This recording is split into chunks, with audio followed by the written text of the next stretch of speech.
Sumakit ang ulo ni Stephen Curry kay Draymond Green ang bastos ng referee. Parang hihimatayin pa si Dre.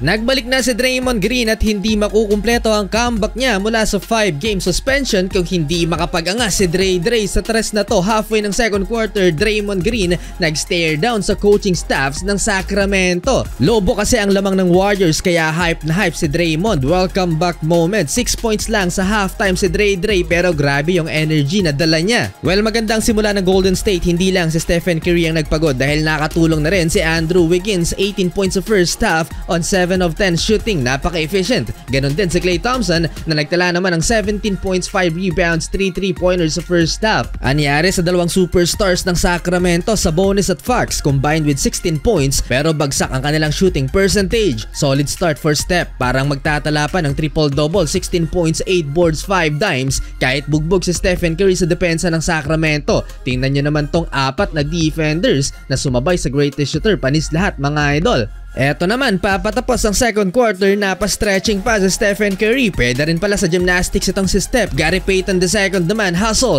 Parang D-Wade lang na napatayo sa official stable, 72-55. Hindi birong lamang ang kailangang habulin ng Sacramento Kings sa second half. Parang bata naman si Stephen Curry na tuwang-tuwa kay Gary Payton II nang maipasok niya ang buzzer beater floater to end the first quarter.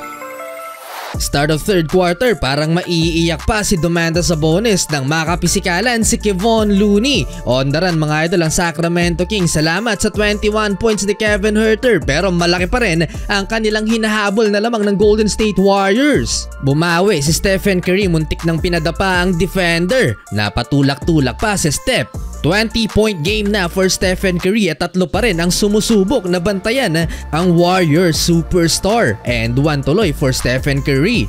Si Chris Paul mga idol nagtamo ng lower leg soreness sa first half at hindi na nakabalik pa sa second half. GP2 again from defense to offense, knockout play. Second steal ni Gary Payton at may 7 points na rin. Last 2 minutes, Draymond Green pinagbubu ng mga fans nang pumasok. Gary Payton II naman, iika-ikang bumalik sa locker room. Injury na si CP3. Mukhang susundan pa ni GP2.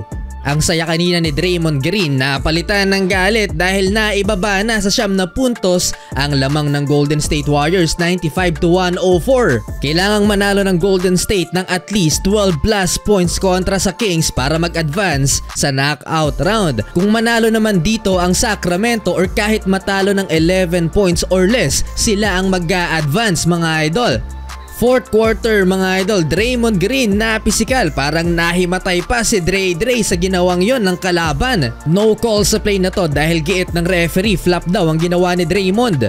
Ayaw tumigil, kakareklamo ni Draymond Green mga idol. Kala pa tuloy ang broadcast na eject na si Draymond pero hindi. Tuloy ang laban at eto ang matindi, nag-stare down sa referee si Draymond Green. Dito pa lang niya nakuha ang kanyang unang technical foul sa laban pero agad na nilabas ni Coach Steve Kerr si Draymond. Tuloy ang run ng Sacramento Kings at lumamang na nga mga idol. De'Aaron Fox floating jump shot, 24 points, 111, 110. Balik sa court si Stephen Curry at muling nakuha ng Golden State Warriors ang lamang. Kailangang manalo ng Golden State ng at least 12 plus points kontra Kings para mag-advance sa knockout round ng in-season tournament. Kaya tingnan nyo tong reaksyon ni Stephen Curry, parang problemado pa rin. Subok lang ng subok si Stephen Curry na tumira sa labas pero ayaw nang pumasok. De'Aaron Fox mga idol, 3-pointer. Malik Monk mga idol, dumagdag pa ng 3 last 37 seconds, 123-122. Nagkalat na si Green, another turnover, pang-apat, crucial pa naman din. Wild ending mga idol, Malik Monk game winner at hindi na ipasok mga idol ni Stephen Curry ang last attempt. Ang lungkot ni Stephen Curry, panalo ang Sacramento Kings.